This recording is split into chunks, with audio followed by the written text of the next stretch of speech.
Qu'est-ce que je vais te nommer? Je vais te nommer. Takže volám sa Nina, mám 28 rokov, som transrodová žena a pochádzam z východného Slovenska, z okresu Poprad. No, prišla som si po nové prsia. Jednoducho povedané. No, prihlásila som sa do súťaže, pretože len hlupak by sa asi neprihlásil.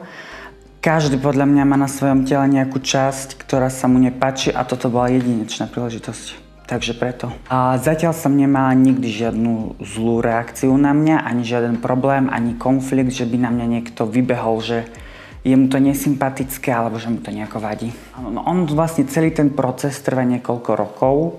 Začína to nejakými psychotestami, návštevami psychológa, psychiatra, sexuológa a vlastne následne po roku, ak všetkými testami človek prejde, tak dostane povolenie na užívanie hormónov a hormonálnej liečby. Už som v štádiu, že beriem hormóny, už to vlastne teraz bude v novembri rok, čo beriem hormóny. To úplne gro, na čo čakám, nie je, ale cítim, že vlastne vždy som chcela mať krásne prsia, odkedy som vlastne vedela, že so mnou je niečo inak. A preto som tu toho čakám, aby som mala krásne prsia v podprsenke aj bez podprsenky. Akože na začiatku to bolo ťažké, lebo proste 20 rokov máte kamaráta, zrazu máte ho oslovať v ženskom rode, ale všetci si postupne zvykli a každý vlastne si uvedomil, že áno, od začiatku to tak bolo. No chcela by som, aby vyzerali čo najprirodzenejšie, ako som povedala, aby boli krásne aj bez podprsenky, aj v podprsenke a to je vlastne moje jediné požiadavky boli.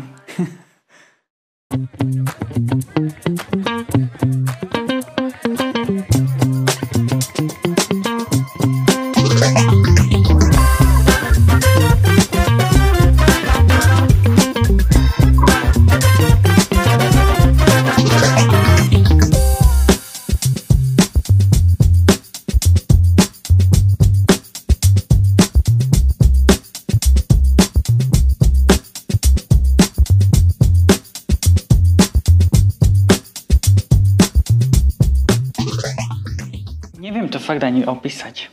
Že je to skvelý pocit, že niekoľko rokov, ja som to vždycky brala tak, že vždy som žena, akurát mi proste chýbali tie prsia a teraz ich človek má a som, akože nemôžem povedať, že sa cítim viac ženský, lebo proste ženstvo nie je len o tých prsiach, ale je to také, že sama sebe sa viac páčim a som viac za sebou spokojná. Čítala som si skoro všetky komentáre, ktoré boli vlastne pod príspevkom o mne a ani jeden sa ma osobne nedotkol, ani jeden ma neurazil. Skôr som bola prekvapená z toho, že akí dokážu byť ľudia zlí a neprajní. Neviem, alebo by som im skôr popriala to, aby boli aspoň z polovice tak šťastní ako ja, lebo si myslím, že potom by nikto nemal potrebu takéto nenavistné, neprajné komentáre písať pod akýkoľvek príspevok na internete, nielen pod môj. A nie je to ešte konečná premena. Samozrejme, že by som chcela kompletnú premenu, len je to na Slovensku dosť ťažké, aj veľmi finančne náročné, takže ak by som mala na to financie, šla by som to hneď zajtra. No ja som sa k tej súťaži dostala úplne náhodne cez Sašku, ktorá tu chodí a neviem, ja som bola podľa mňa po nejakej party a som si povedala, že skúsim. Veď proste môžem ušetriť niekoľko tisíc eur. Tak som sa tam prihlásila, vyplnila formulár, poslala fotky a aj som potom počasie na to zabudla, že som sa niekde vôbec prihlásila a potom si mi asi ty teda volal, že som sa tam dostala. Najskôr som tomu nechcela veriť, ale potom tak postupne už počas toho dňa mi to tak dochádzalo a bola som z toho strašne šťastná. Všetkým som hneď volala, všetkým som hneď proste oznamovala to, že ja som niečo vôbec vyhrala. A vlastne celý ten priebeh toho, či už od tej registrácie až po dnešok, bol strašne príjemný. Pretože no vy všetci ako zamestnanci, alebo ja neviem ako to nazvať, ste veľmi príjemní, že človek keď tu príde, tak sa cíti tak uvoľnenie a je to taká priateľská atmosféra, takže to bolo proste, ako keby som išla na operáciu k susede. No, nosila som predtým skôr také tie rolaky, trička, ktoré zakrývajú ten výstrih, ale teraz odkedy mám prsia, tak ich proste smelo a hrdo ukazujem. Alebo teda nie, že ukazujem, ale tak akože priznávam sa k ním veľmi rada. A strašne som sa tešila na to, keď poviem s kamoškami kúpať podprsenky a skúšať ich a hento a tamto, takže Super. No teraz si ich vlastne už len natieram tým gélom, aby sa mi čo najlepšie zahojili jazvy po tých vlastne rezných ranách a inak sa o ne nestarám nejako extra špeciálne. Hydratujem hydratačným krémom po sprchovaní a to je asi všetko. Akože chvália mi ich ženy, chlapi, všetci. Ja som z toho strašne rada, ale nejako sa proste v tom partnerskom, neviem, ako v živote proste nejako veľa toho nezmenilo. Neviem, akože ja by som sa nechcela stretávať s chlapom, ktorému sa páčila moje kozy. Asi nie. No o extra veľkých prsiach som nikdy nemala predstavu.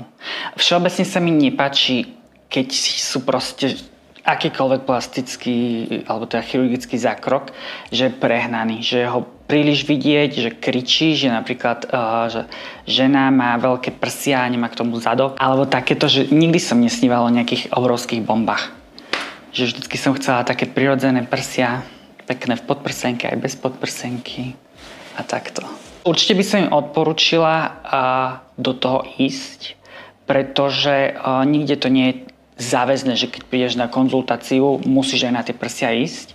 Vždy je to o tom, že je podľa mňa dobre si vypočuť rady odborníka, ten vám vie poradiť ako pán doktor, že veľkosť, spôsob vkladania a podobné veci. A človek sa tak potom ukľudní a zistí si, že vlastne o nič nejde.